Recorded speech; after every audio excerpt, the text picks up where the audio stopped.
Clear करने के लिए कि गोली हरियाणा सरकार ने चलवाई, भाजपा सरकार ने चलाई और उसके लिए भाजपा सरकार जिम्मेदार है।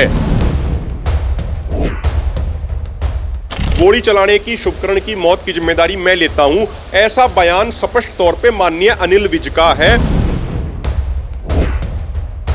झज्जर के पुलिस कमिश्नर हैं पी सतीश बालन, उनके नेतृत्व में एक कमेटी बना दी गई है जांच के लिए। हमारा यह कहना है कि जो आरोपी हैं, जिनके ऊपर आरोप है किसी की हत्या करने का, अब उन्हीं को यह कहा जाए कि जांच भी आप ही कर लो। रैपिड एक्शन फोर्स के जो जवान हैं, उनकी वीडियोस हैं, किस तरीके से वो दिखा रहे हैं, पैलेट गन का इस्तेमाल करते हैं, किस तरीके से शॉटगन्स का इस्तेमाल करते हैं।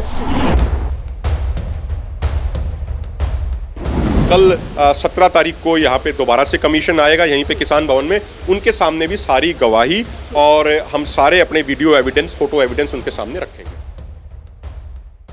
खनौरी ਬਾਰਡਰ ਤੇ ਸ਼ਹੀਦ ਹੋਏ ਕਿਸਾਨ ਸ਼ੁਭਕਰਨ ਸਿੰਘ ਨੂੰ ਲੈ ਕੇ ਸਿੱਟ ਦੇ ਵੱਲੋਂ ਜਾਂਚ ਕੀਤੀ ਜਾ ਰਹੀ ਹੈ। ਮਾਮਲਾ ਹਾਈ ਕੋਰਟ, ਸੁਪਰੀਮ ਕੋਰਟ ਦੇ ਵਿੱਚ ਪਹੁੰਚ ਚੁੱਕਿਆ ਹੈ ਤੇ ਹਾਲ ਹੀ ਦੇ ਵਿੱਚ ਇਹ ਇੱਕ ਤੱਥ ਵੀ ਸਾਹਮਣੇ ਆਇਆ ਸੀ ਕਿ ਸ਼ੁਭਕਰਨ ਸਿੰਘ ਦੀ ਮੌਤ ਜਿਹੜੀ ਹੈ ਉਹ ਸ਼ਾਟਗਨ ਦੀ ਗੋਲੀ ਲੱਗਣ ਕਰਕੇ ਹੋਈ ਹੈ।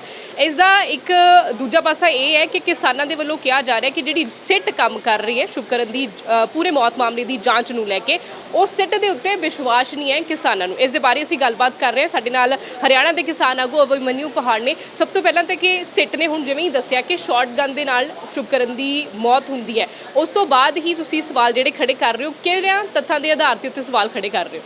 तो सबसे पहली बात तो ये है कि जब माननीय हाई कोर्ट ने एक रिटायर्ड जज के नेतृत्व में कमीशन बनाया तो हरियाणा सरकार सुप्रीम कोर्ट गई और हरियाणा सरकार का आर्ग्यूमेंट ये था कि ये जांच ना कराई जाए, क्योंकि जांच अगर कराई जाएगी उस गोलीकांड की तो अधिकारियों का मनोबल डाउन हो जाएगा और फिर आगे कोई भी अधिकारी गोली चलाने से पहले हिचकिचाएगा, घबराएगा।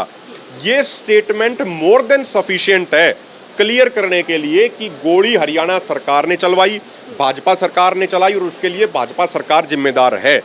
दूसरी बात, जो पूर्व गृह मंत्री हैं हरियाणा के अनिल विज जी, उनका बयान है, जब किसानों ने उनको घेरा अम्बाड़ा में तो उन्होंने कहा कि हाँ मैं जिम्मेदारी लेता हूं, क्योंकि मैं उस समय गृह मंत्री था, तो गोली चलाने की, शुभकरण की मौत की जिम्मेदारी मैं लेता हूं। ऐसा बयान स्पष्ट तौर पे माननीय अनिल विज का है, वो मीडिया के माध्यम से पूरे देश ने देखा। तो अब उसके बाद जिस तरीके से झज्जर के पुलिस कमिश्नर हैं पी सतीश बालन, उनके नेतृत्व में एक कमेटी बना दी गई है जांच के लिए।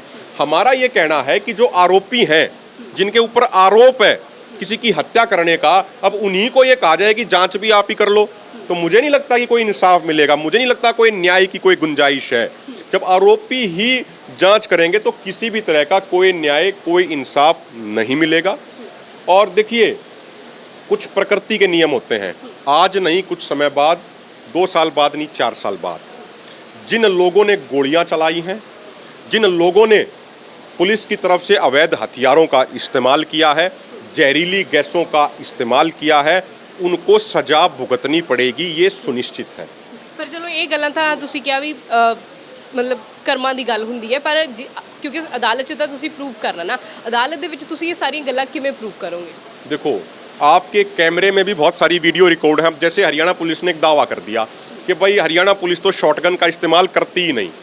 2020 की बहुत प्रतिष्ठित अखबारों की कटिंग है, न्यूज़ कटिंग है, जिसमें यह कहा गया कि हरियाणा पुलिस के जवानों को इंटरनेशनल शूटर रंजन सोढी द्वारा शॉटगन चलाने की ट्रेनिंग दी जा रही है। ये बहुत सारे प्रतिष्ठित अखबारों की रिपोर्ट्स हैं। रैपिड एक्शन फोर्स के जो जवान हैं, उनकी वीडियोस हैं, किस तरीके से वो दिखा रहे हैं, पैलेट गन का इस्तेमाल करते हैं, किस तरीके से शॉटगन्स का इस्तेमाल करते हैं, ये भी उनकी बहुत सारी वीडियो इंटरनेट पे भी मौजूद है। और हमारे पास भी वीडियो मौजूद है जिसमें सीधे सीधे SLR के जरिए, शॉटगन के जरिए किसानों के सर को, उनके मुंह को, उनकी छाती को निशाना बना के फायर किया जा रहा है। तो अगर वो वीडियो होने के बावजूद भी अगर इस तरीके का ये कहा जाता है कि नहीं भाई हो सकता है पुलिस ने ना चलाई हो या ऐसा हो सकता है, तो इसका मतलब फिर जो पूरी इस प्रोसेस में जो व्यक्ति इन्वॉल्व हैं, उनकी न्याय देने की उनकी सोच नहीं है, वो मामले को रफा दफा करना चाहते हैं। ਹੁਣ ਜਿਵੇਂ ਤੁਸੀਂ ਸਿੱਟ ਦੇ ਸਵਾਲ ਖੜੇ ਕਰ ਰਹੇ ਹੋ, ਇਸ ਨੂੰ ਲੈ ਕੇ ਤੁਸੀਂ ਅੱਗੇ ਕੀ ਅਪਰੋਚ ਕਰ ਰਹੇ ਹੋ, ਕਿਉਂਕਿ ਇਸ ਪੂਰੇ ਮਸਲੇ ਦੇ ਉੱਤੇ ਕਿਸਾਨਾਂ ਦੇ ਵੱਲੋਂ सुप्रीम कोर्ट का रुख अपने आप क्यों नहीं किया जा रहा? देखिए, हमने जो हाई कोर्ट में भी जो केस चल रहा है उसमें ना तो SKM नॉन पॉलिटिकल पार्टी है, ना किसान मजदूर मोर्चा पार्टी है। इसमें इंडिपेंडेंट वकीलों ने PIL फाइल करी थी, उसके ऊपर सुनवाई चल रही है, एक कमीशन बना, वकील जो हमारे साहिबान हैं उन्होंने कहा कि आप प्रूफ दीजिए, आप फैसिलिटेट कीजिए, तो हमने प्रूफ के साथ और गवाहियों के साथ उनको फैसिलिटेट करने का काम किया है। हम ना तो पहले इस केस में पार्टी थे, ना अब इस केस में पार्टी हैं, क्योंकि इस तरीके से जब आरोपी ही जांच करेंगे तो कोई न्याय मिलना नहीं है। ਜਿਹੜੇ ਪ੍ਰੂਫ ਤੁਹਾਡੇ ਕੋਲ ਹੈਗੇ ਨੇ ਤੁਸੀਂ ਉਹ ਅੱਗੇ ਹਾਈ ਕੋਰਟ ਦੇ ਅੱਗੇ ਉਹ ਤਾਂ ਰੱਖਣੇ ही ਨੇ ਨਾ, ਉਹਨਾਂ ਤੱਕ ਗੱਲਾਂ ਕਿਵੇਂ ਪਹੁੰਚਣਗੀਆਂ? देखिए, जो माननीय हाई कोर्ट ने रिटायर्ड जज के नेतृत्व में कमेटी बनाई है, हम कई बार उनके सामने प्रूफ रख भी चुके हैं। कल 17 तारीख को यहाँ पे दोबारा से कमीशन आएगा यहीं पे किसान भवन में, उनके सामने भी सारी गवाही और हम सारे अपने वीडियो एविडेंस, फोटो एविडेंस उनके सामने रखेंगे। ਜਿਵੇਂ ਤੁਸੀਂ ਹੁਣ ਸਿੱਟ ਤੇ ਸਵਾਲ ਖੜੇ ਕਰ ਰਹੇ ਹੋ, ਇਸ ਬਾਰੇ ਹੁਣ ਤੁਹਾਡੀ ਮੰਗ ਕੀ ਹੈ ਕਿ ਸਿੱਟ ਦੇ ਅਧਿਕਾਰੀ ਬਦਲੇ ਜਾਣ ਜਾਂ ਫਿਰ ਕਿਸ ਨੂੰ ਇਸ ਦੀ ਜਾਂਚ ਜਿਹੜੀ ਉਹ ਸੌਂਪੀ ਜਾਵੇ? देखिए, जो आरोपी हैं उनको जांच नहीं सौंपी जानी चाहिए। उसके अलावा जो कोई अधिकारी हैं जो इंडिपेंडेंट हैं, वो माननीय सुप्रीम कोर्ट के नेतृत्व में उसकी जांच होगी तो किसानों को कोई न्याय मिलने की उम्मीद होगी। ਜੀ ਬਹੁਤ ਸ਼ੁਕਰੀਆ। ਤਾਂ ਇਹ ਸਨ ਸਾਡੇ ਨਾਲ ਕਿਸਾਨ ਆਗੂ ਅਭਿਮਨਿਊ ਕੌਹਾਰ, ਜਿਨ੍ਹਾਂ ਨੇ ਉਹ ਸਿੱਟ ਜਿਹੜੀ ਸ਼ੁਭਕਰਨ ਮਾਮਲੇ ਦੀ ਜਾਂਚ ਕਰ ਰਹੀ ਆ, ਉਸ ਸਿੱਟ ਦੇ ਉੱਤੇ ਸਵਾਲ ਖੜੇ ਕੀਤੇ ਨੇ ਕਿ ਉਸ ਸਿੱਟ ਦੇ ਵਿੱਚ ਉਹੀ ਲੋਕ ਸ਼ਾਮਿਲ ਨੇ ਜਿਨ੍ਹਾਂ ਦੇ ਵੱਲੋਂ ਇਹ ਗੋਲੀਆਂ ਚਲਾਈਆਂ ਗਈਆਂ ਸੀ, ਤੇ ਇਸ ਤੋਂ ਸਾਨੂੰ ਲੱਗ ਰਿਹਾ ਕਿ ਇਨਸਾਫ ਜਿਹੜਾ ਉਹ ਸ਼ੁਭਕਰਨ ਸਿੰਘ ਨੂੰ ਨਹੀਂ ਮਿਲੇਗਾ। ਵੀਡੀਓ ਜਰਨਲਿਸਟ ਜਸਪ੍ਰੀਤ ਸਿੰਘ ਦੇ ਨਾਲ ਮੈਂ ਨਵਜੋਤ ਕੌਰ, ਚੰਡੀਗੜ੍ਹ।